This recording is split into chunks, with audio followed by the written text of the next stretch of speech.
Welcome back to Strathpeffer Spa Railway, and this the post-summer and October update. As you can see here, we've got the Class 08 and it's successfully now navigating the point work.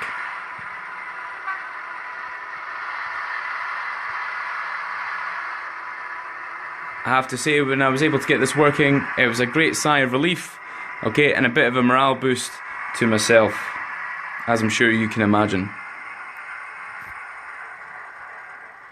Okay, so the wife and the little one are way back up the road to see family and friends for a week. So that means I've got the house to myself. So that means I've got plenty of time now to work on the model railway when I'm not at work. And I don't have to worry about packing it away because the little one's fingers are going to get all over it. So unfortunately, due to moving to this new house down south, this house is a lot smaller than the house we've got back home. And therefore the model railway has to remain packed away when it's not in use. So I don't actually have a permanent area in which to keep the layout set up. So I only get to work on it when it's actually fully set up. So I've taken the time now to start sorting out these point motors. And I found out that all the point motors that I salvaged from my initial attempt at building a layout have gone rusty all around the small spring there. I don't know if you can see that just focusing in now. But all along that spring, they've gone rusty. And therefore there's no continuity of DCC power to the frog. Which meant on my original layout, when I was testing small locals like my 08 shunter here, when I was testing them, when they got to the frogs, they could not cross over the points without stalling. I happen to have 2 points motors in storage which were in good nick. I had put them on last night and successfully now we're able to get trains from one side of the track to the other without stalling, which is perfect. So I know what the problem is now, so I'm now going to remove all the old point motors from the layout. I've already ordered new ones and they're coming in the post. Now I need to say thank you to Jerry McCormack, who left a comment on my small video requesting information with regards to point motor fitting. He suggested trying to use DCC 80 frog juicers from Gauge Master. Now I've seen a few videos now on that on YouTube, and I've had a wee look on the internet as well, and I've went and gone ahead and ordered a pack of DCC 80 frog juicers from Hatton's, which I plan on installing on this 3-way point. So it means I can manually control it just with my finger, but then the polarity can change on the frogs, so I can still run locos over this 3-way point. So when I get them installed, hopefully that'll remedy that situation. Okay, so while we wait for Hatton's to send me out my new replacement Gauge Master PM1s, I'm going to do a bit of detail work that shouldn't have any real effect on the actual electrics of the layout. So as you can see here, I've got the Wills kit point rodding kit in front of me, which I plan to use just here. Now, if you look at these photographs from my annual pilgrimage to Strathpeffer Railway, just by Aviemore, okay, I've taken photographs of the actual point rodding, which is controlled by these manual point levers, like so. And then again, I've got my little point set here, which is just waiting to get put in place. And then I intend to run point rodding from these 2 points, and then if I just run us over to this side, to these 2 points there, and that should give a really good bit of detail just along the frontage of the model railway as it develops. The eagle eye among you may have already noticed I've started adding other little bits of detail that shouldn't get in the way of any major work on the rails. So I've went and put in these little individual levers here, and then up here in the actual sort of yard area. These are Nightwing, I believe it is, Nightwing model. They're cast metal, and all I've done is painted them up and placed them on, and actually they look really good. On top of that, I've also added speed restriction signs, so 25 miles an hour sign there, and then as we come into Strathpeffer Spa Station, okay, we've got the 10 mile an hour sign there, and that's just, again, just to add a little bit of extra detail just to the front of the picture. Again, as I move forward, here I've got a little tap set. Now, my plan is once I've balanced it in, I'm going to use some raw solder, paint it blue, and have that coiled up as hoses, so that when the Mark 1 carriages come in, they can be refilled with water should they need to. And again, if you haven't noticed as well, I've also put in a small shunting signal just down there, again to try and add a bit of detail. The real station did have a shunting signal there, but it was the Highland Railway type, which I've been unable to find so far. So I'm using these ones from Ratio at the moment. So I've not been idle while the model railway has been packed up in the store cupboard.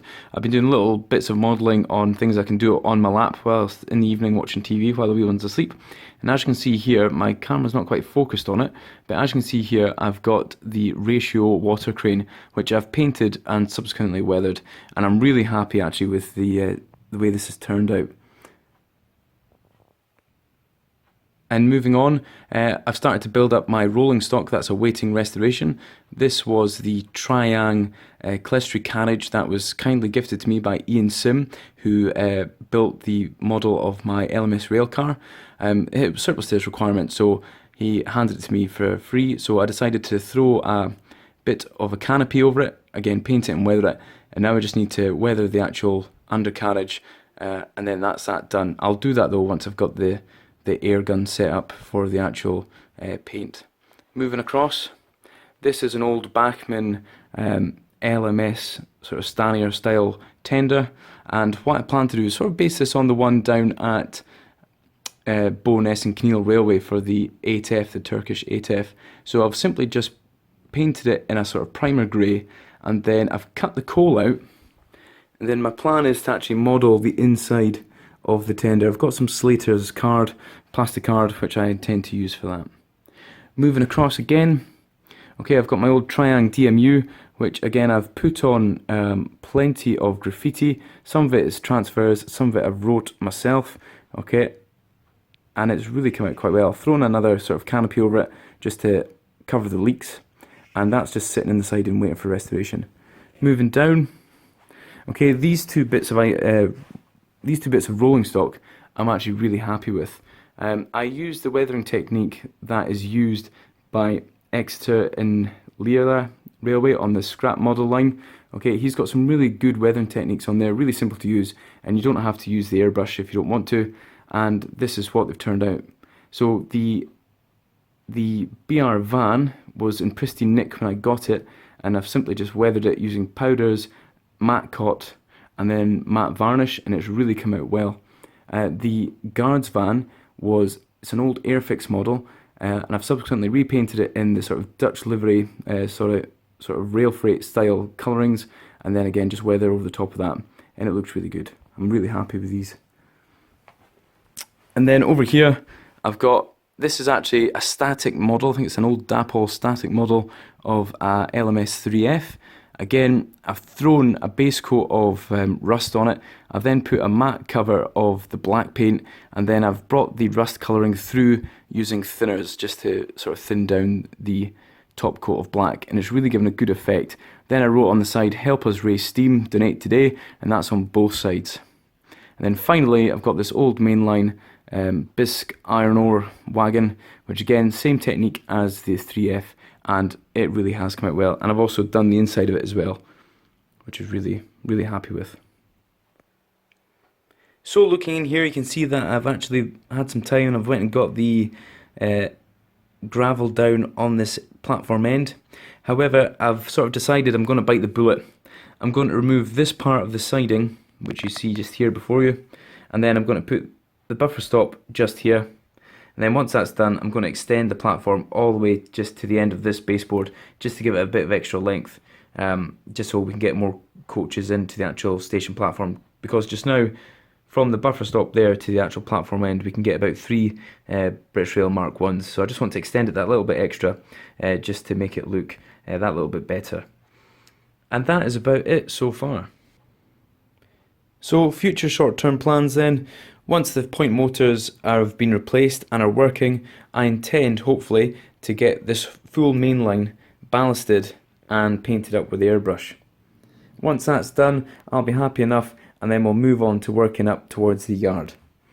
In the immediate short term, I'm going to put these point rodding in, which again will add that extra bit of detail as well. So thanks for stopping by and tuning in. Keep tuning in. Remember, if you like what you've seen, then press the like button. Remember to subscribe. Feel free to share the video with your friends, and don't forget to tune in for the next update, which hopefully will not be as long as this one has been. Thanks for watching, folks, and take care. I'll see you next time. Bye for now.